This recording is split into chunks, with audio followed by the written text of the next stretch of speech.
Hi, it's Sandy from Sandy Over 70 and Corky. She'll be with me for a few minutes on this video.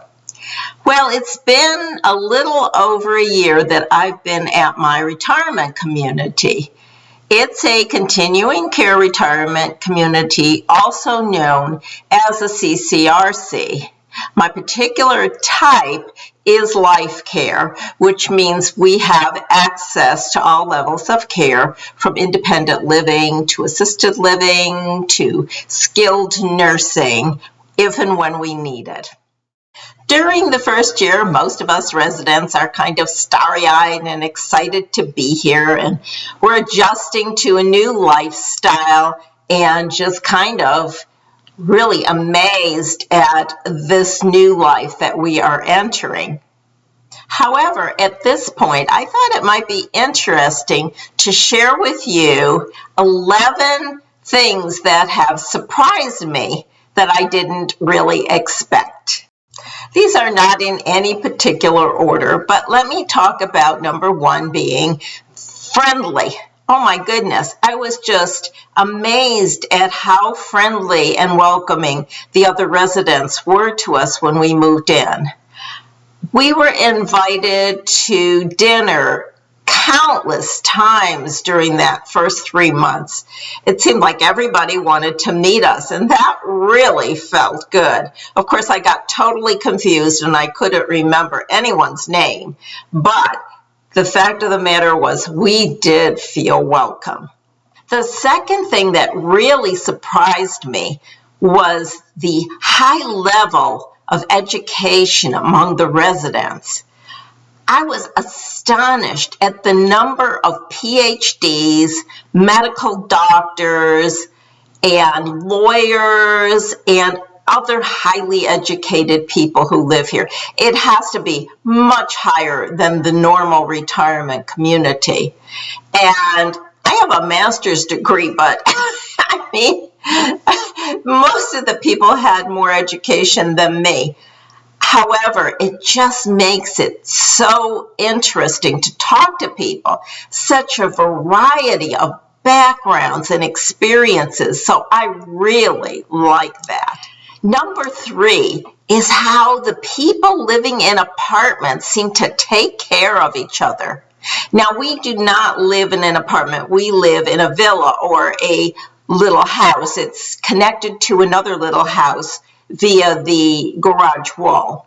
So we don't experience the apartment life.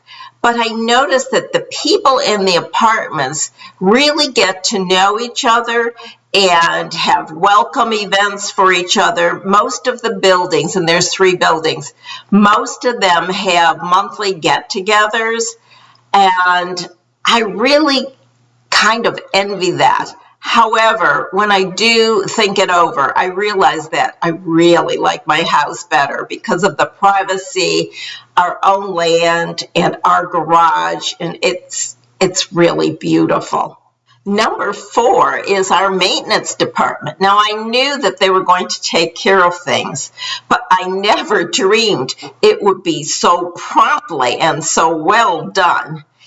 If you've owned a home like I have, and you have to, first of all, worry about finding someone with the skill you need to come and fix it, then you know what I mean. And trying to find a handyman is not easy. We have the option of filling out a form on our community website, and honestly, at no time at all, there is someone here to fix it. We have a regular maintenance man named John, and he is just the nicest person. He comes as soon as he can. He fixes it promptly.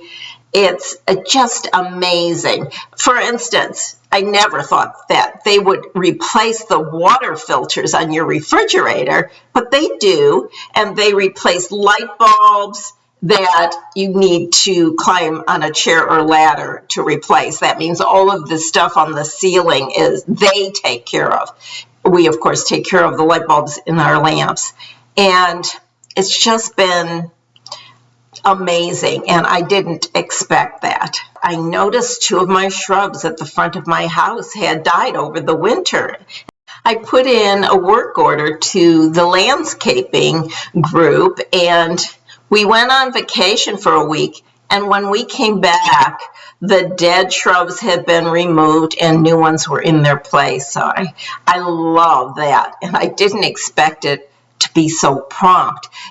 Another thing that surprised all of us over Christmas week was when we had a 1-week water outage between Christmas and New Year's. Half of the city was out, and that included us. We had no water. I did an entire video on that, which I'll put the link in the description for you if you want to go back and look at it. But what the staff did to help us out was above and beyond Call of Duty. Number 6 on the things that surprised me was the security. Our security department roams in their security vans all night long. We walk our dog, Corky, late at night, usually around midnight, and everyone else is sleeping, but we're up because we're night owls. And never do we walk the dog without seeing the security car pass us. We carry flashlights, and I remember the first night that we took the dog for a walk when we moved here, security was like, "Woo, who are those people with the flashlights?" You know, and they came up to us. But now they joke about it. We know it's midnight if Corky is being walked. Number 7. The amount of resident-led activities. Now, we have an activity department. There are 3 staff members assigned to independent living, and they do a lot of activities that, as much as they can, they're in charge of all the fitness classes and the day trips that they take us on, and they have little parties and events. But the residents are allowed to form their own groups, and we have. There are 45 resident-led activity groups, everything you could think of. And in fact, the 2 that I belong to are the Readers Theater and the twice-a-month dance parties. But anything you can think of, there is a group. And if it's not on the list, you can start that group. Number 8. Exercise and aquatic pool classes. Now, I knew there would be exercise classes, and there's 2 pools. One is a heated therapeutic pool, and the other is a lap pool. So I knew there would be classes, but the amount of classes is really surprising. There are 18 pool classes per week and 29 exercise classes per week, at all levels. So there's really something for everyone, and no excuse if you want to exercise. I have tried both, and I've found them to be very helpful and well done. Number 9 is our amazing staff. Some communities advertise that they have concierge service. Well, we don't have that per se. We have a receptionist who sits at the main reception desk. She's so much more than a receptionist. That woman knows everything. There is no question that I have ever posed to her that she can't answer. She is our concierge. It is such a blessing to have that kind of person available to us. Also, all the staff is very responsive and kind to us. When we had the water outage, they went beyond what we could expect in helping us out. Number 10 actually is a negative. It was only after I got here that I found out that there's no memory care unit here. And I think that is so important today because dementias affect such a large number of people over 65, and I truly expected that there would be such a unit, but there is not. And there really isn't any services for helping caregivers. However, I am on the Health and Wellness Committee and the Cognitive Subcommittee, and we have been working very hard to try and find out what services are currently available and what perhaps should be added to help both our residents and their caregivers. Fortunately, our new CEO is very responsive and is listening to us, and we're hoping to make progress in that area. Number 11 is the food. I think retired people are more focused on food than perhaps other people because we have so much time to think about it. Yes.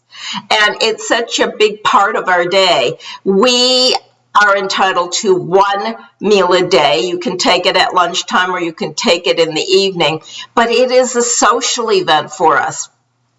If you want to take your food home and eat it, that's fine, but we don't do that because we treasure our social interaction at that time. That's why we moved here. In any case, the food has been good, but kind of unpredictable. And there have been a lot of complaints. And our new CEO has heard them and has taken action.